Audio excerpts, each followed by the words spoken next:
Hi, my name is Sarah from jacksonsjob.com, and today I'm going to share with you how to make honey nut granola bars. These are full of chocolate, coconut, honey, and pecans.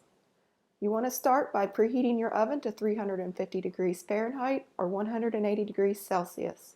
I'll include instructions in a link in the description box below. First, start by lining and greasing a 9 by 13 or 23 by 33 centimeter pan and set it aside. You'll want to start out with some old-fashioned oats. You don't want the quick cooking ones. They will look like this. You want 3 cups of them, or 300 grams. Add in 1/2 cup of dark chocolate, or 100 grams. 1/2 cup of chopped pecans, or 56 grams. 1/2 cup coconut flakes, or 55 grams. 1/2 teaspoon of salt, it's about 2 grams, 2.5. 1/4 cup of oil, 48 milliliters approximately, and 1/2 cup of honey, which is 168 grams. I like to put the oil in first so the honey slides right out of the cup. Then you will just toss this together until it's well combined. It doesn't take much at all. Now, if you don't like pecans or coconuts or even dark chocolate, you can customize this any way you like. You just want to add roughly about 225 grams or 1.5 cups of additional ingredients with your oats. Do not go above 1.5 cups because if you do, your bars will start to fall apart when you go to cut them. I know this personally because I've tried to push it to 2 cups and it just always just crumbles apart. Now, if you're making loose granola, you can go up to about 3 cups of additional ingredients and you have no issues whatsoever. I really like this recipe because it is super healthy for you, where it has the honey instead of the corn syrup as the store brands tend to do. And it also uses a lot of healthy fats from the nuts and the canola oil or olive oil or whatever kind of oil you want. Some people don't like canola oil because of keto, so be aware of that when you're making it for friends and family. Ask them what kind of oil they like to use.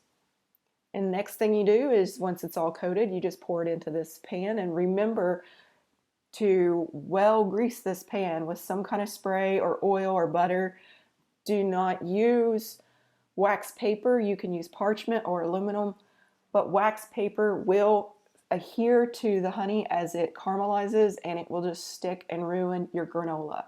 So aluminum or parchment paper is needed. Then you just pat it down in a single layer, and you can use a silicone spatula or any kind of spoon that has been greased or sprayed to keep it from sticking. But I like to go an extra step, and I like to get out a piece of wax paper.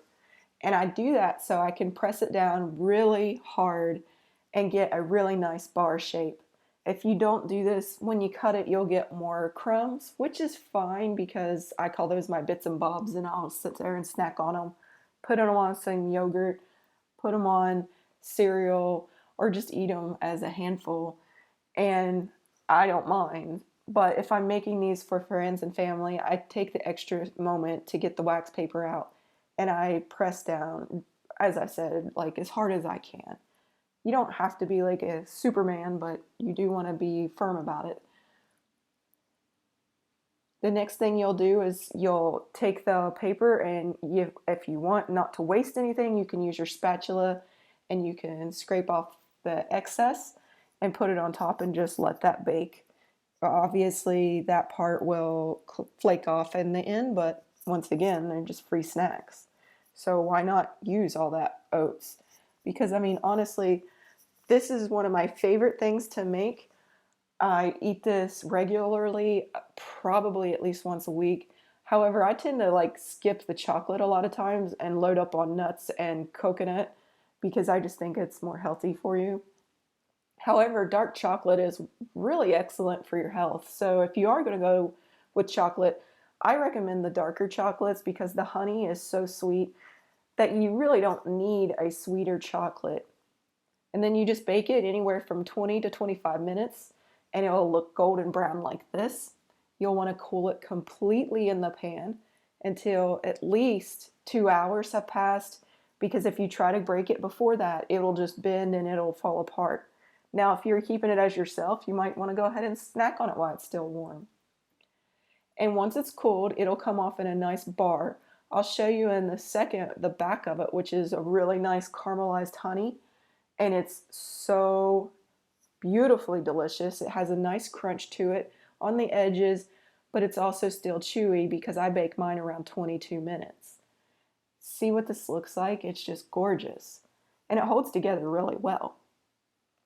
Next thing you want to do is get a sharp knife and be super careful. You want to put straight pressure down. Don't take any extra wiggling because you don't want to cut yourself. So just be aware this is kind of difficult to cut. So don't rush through this. Take your time. And I'll just show you one more slice. Again, straight pressure down. And if you can tell in the background, my dog Maggie is coming to say hi. She really loves granola. She's always begging for it. I can't give her this one because it's got chocolate in it, so I oftentimes will make her stuff without it. Check that out. I always wanted to do the little snap and see what would happen at the end. I'm so corny sometimes. Let me show you what they look like up close. You can see the toasted coconut, the pecans, the chocolate, and over here, this is what you'll have as the bits and bobs that I was talking about earlier. When you cut it, you're just going to have some flakes. Be prepared for that. I also like to cut them in bigger bars. That way, if you want some more, you have a little bit more. You can self-indulge a little bit on this because it's so good for you. I hope you enjoyed this recipe. If you liked it, go to jacksonsjob.com for more. And be sure to subscribe and like us. Thanks a lot.